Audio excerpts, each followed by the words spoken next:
Welcome to the Betrayal and Beyond channel. The silence was the first sign. Not the quiet of an empty house, but a deliberate, weaponized silence that had seeped into our lives over the past few months. It was the silence of friends who suddenly stopped calling, of neighbors whose eyes would skate past mine when I took out the trash.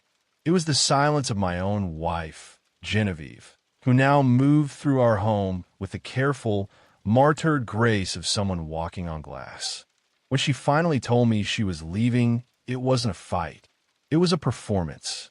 She sat me down on our beige linen sofa, the one she'd chosen, and delivered a monologue that was both heartbreaking and impeccably rehearsed. She spoke of feeling invisible, of a fundamental disconnect in our values, of my passive-aggressive control over her life. She wept, but her tears were perfect, crystalline drops that never smudged her makeup.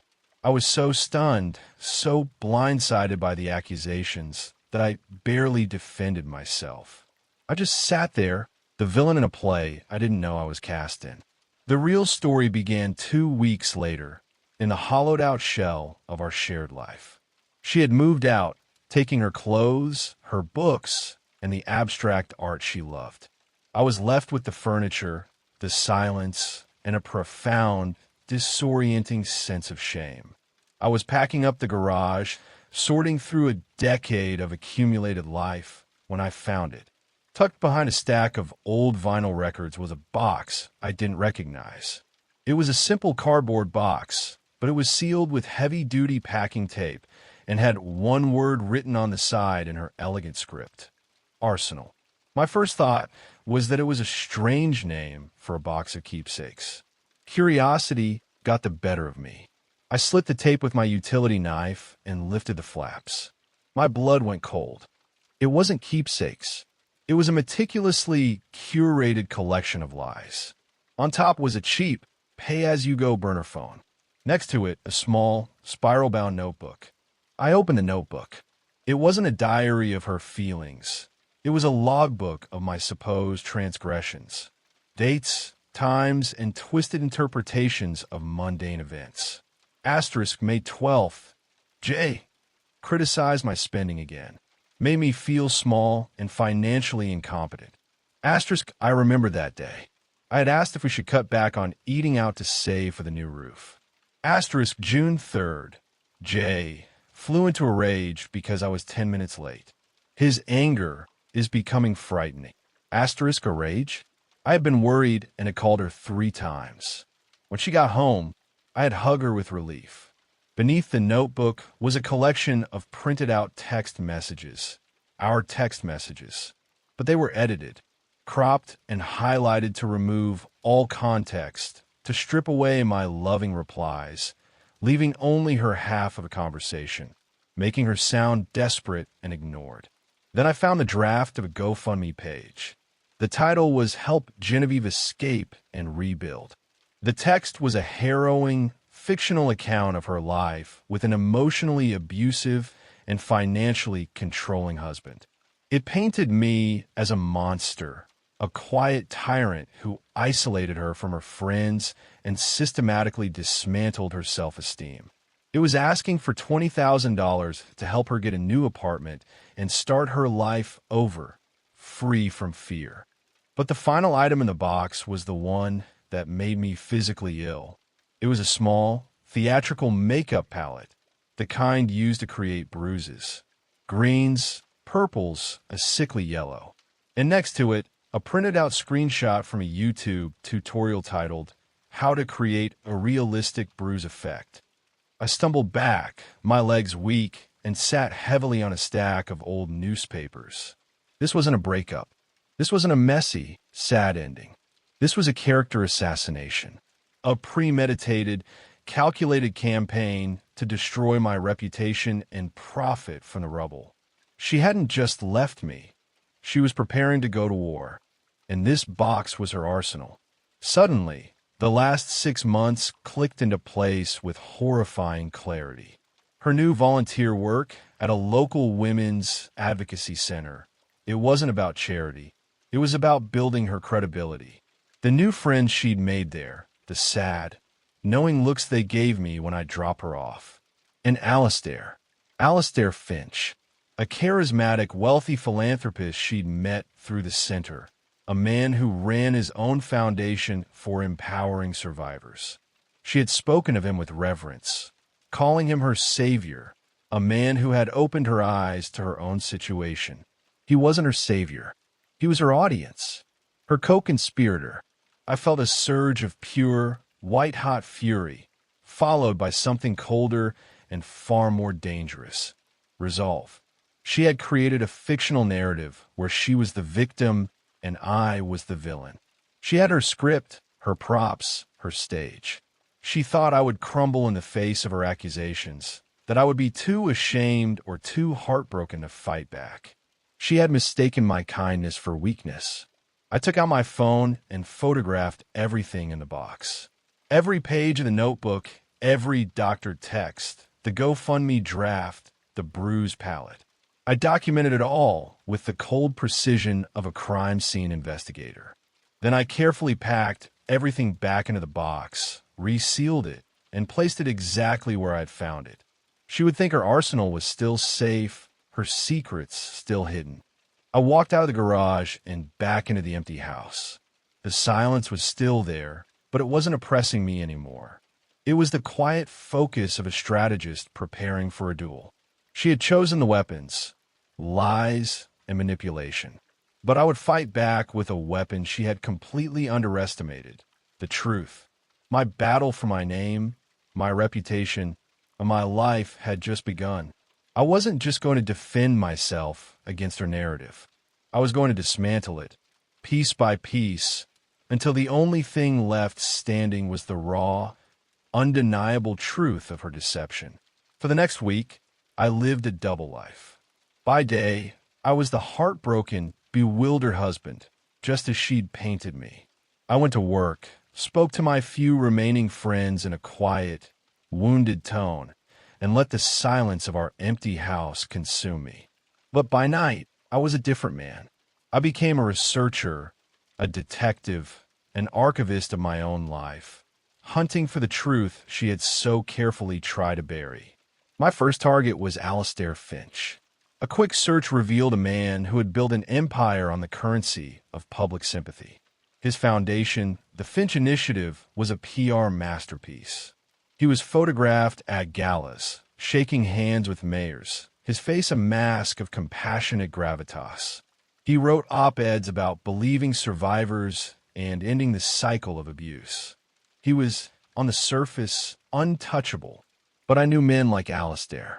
Their greatest strength, their public image, was also their greatest vulnerability. I started digging, not into his finances, but into his past. I used a private investigator, an old-school gumshoe named Elias Vance, a man who preferred coffee-stained file folders to cloud storage. Elias found that Alistair had a pattern. 3 times in the past decade, he had become a champion for a woman leaving a toxic relationship with a wealthy or well-respected man. Each time, the story was the same.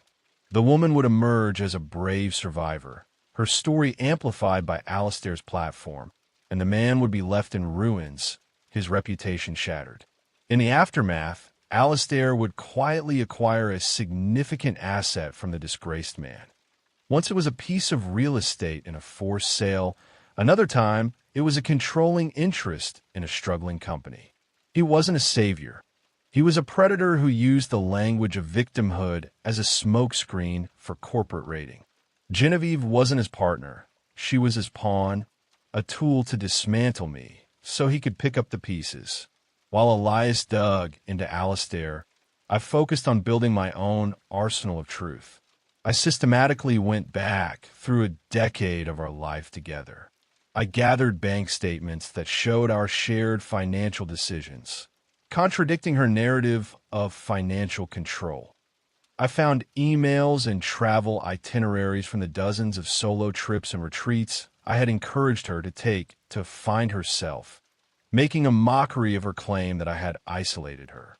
I compiled a file of loving, supportive text messages, the full, unedited conversations that showed a partnership, not a prison. The hardest part was reaching out to our friends. I started with my best friend, Michael, the one whose calls had been the first to stop. I met him for a beer, prepared for an interrogation. Instead, I found a man torn by confusion. "She told me you were in a dark place, Julian," he said, staring into his glass. "That you were controlling. She showed me a text where you were demanding to know where she was. She said she was terrified." I took out my phone and showed him the full conversation. It was from a night of the big storm, when a tree had fallen on our street. My texts weren't demanding. They were panicked with worry. "Asterisk, Jen, are you okay? The power is out. Please just let me know you're safe." Asterisk, her reply, which she had conveniently cropped, was, "Asterisk, stop smothering me. I'm fine."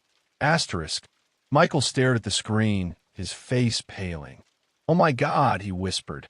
"She twisted everything." One by one, I had the same painful conversation with our closest friends. I didn't ask them to take my side. I simply presented them with the raw, contextualized truth. I showed them the evidence of our shared life, not the curated fiction of its demise. The wall of silence Genevieve had built around me began to crumble, brick by brick. The tipping point came a month after she left. The GoFundMe page went live. It was everything I'd seen in the draft, but amplified. There was a new photo of her, looking fragile and brave. The story was a masterpiece of emotional manipulation, filled with vague but damning accusations. The donations started pouring in, accompanied by messages of support for her and condemnation for the anonymous monster she had escaped. Then came a call from my boss. "Julian," he said, his voice heavy, "we need to talk." An anonymous email was sent to the board. "It contains disturbing allegations. We're placing you on temporary administrative leave." It was happening. The professional execution. But I was ready. This was the moment I had been preparing for. I didn't panic. I didn't get defensive. "I understand," I said, my voice a mask of calm. "I have something for you as well. A dossier. It will explain everything. I'll have it couriered to you this afternoon." The dossier was my counter-narrative. It contained everything. The photos from the arsenal box, the unedited texts, the financial records, a summary of Elias Vance's findings on Alastair Finch's predatory history, and sworn, notarized statement from 3 of her mutual friends testifying to the manipulative campaign Genevieve had waged against me. It was a mountain of irrefutable, contextualized evidence. It wasn't a defense. It was an offensive strike. 2 days later, the board called an emergency meeting. They didn't just reinstate me. They offered me the company's full legal support. The final piece of my plan was to confront the source. Not Genevieve. She was just the delivery system for the poison. I needed to confront Alastair. I found out he was hosting his annual foundation gala, a lavish affair celebrating his heroes, the survivors he championed. It was the epicenter of his power, the heart of his public image. Genevieve would be there, likely as the guest of honor, the newest survivor in his collection. I bought a ticket. I put on my best suit. I was not going to crash the party. I was going to attend it. She had built her narrative in the shadows, with whispers and lies. I was going to dismantle it in the light, with cold, hard facts. She and Alastair thought they were celebrating her emancipation. They had no idea they were attending my coming-out party, the public debut of the man she had tried to erase. I walked into the gala, and the air was thick with the scent of expensive perfume and self-congratulation. Crystal chandeliers dripped light onto a sea of tuxedos and evening gowns. On a large screen behind the stage, a professionally produced video played on a loop, showcasing the foundation's work. It was a montage of tearful, grateful women, interspersed with shots of Alastair looking noble and compassionate. This year, the star of the video was Genevieve. There she was, artfully lit, speaking in a soft, trembling voice about her escape from the quiet prison of a controlling marriage. They had even used the photos she'd taken with the bruise makeup, desaturated to black and white to look more authentic, more harrowing. The effect was nauseatingly effective. I saw them holding court near the stage. Genevieve, looking radiant in a silver dress, was clinging to Alistair's arm. He was beaming, soaking in the admiration of the city's elite. People would approach them, shake his hand, and give her a look of profound pity and respect. She was playing the part of the fragile survivor to perfection. My presence was a quiet balm. I didn't approach them. I simply took a glass of water from a passing waiter and stood near the back, observing. But my attendance was noted. I saw a few people who knew me do a double take, their eyes widening in shock. Whispers started to ripple through the room. The monster was at the feast. Genevieve saw me. Her smile froze, a barely perceptible tightening around her eyes. Alistair followed her gaze, and his expression shifted from benevolent host to calculating adversary. He whispered something in her ear, and a team of security guards began to discreetly move towards my position. They thought I was there to make a scene. They were wrong. Before they could reach me, the main program began. The lights dimmed. The chairman of the board, a portly man in an ill-fitting tuxedo, took the stage to introduce the man of the hour. A true pillar of our community, a tireless advocate for the voiceless, Mr. Alistair Finch. Alistair walked onto the stage to thunderous applause. He took the microphone, his face a mask of humility. "Thank you," he began, "but I'm not the hero. The heroes are the brave women we are here to support. Women like the incredible Genevieve Croft." He gestured to her in the front row. A spotlight found her, and she gave a small, brave wave. Genevieve's story is a powerful reminder that abuse is not always loud. Alistair continued, his voice resonating with emotion. Sometimes it is a quiet, creeping poison, a prison of financial control and emotional manipulation. And tonight, we are honored to help her begin her new, free life. This was my moment. I hadn't come with a lawyer.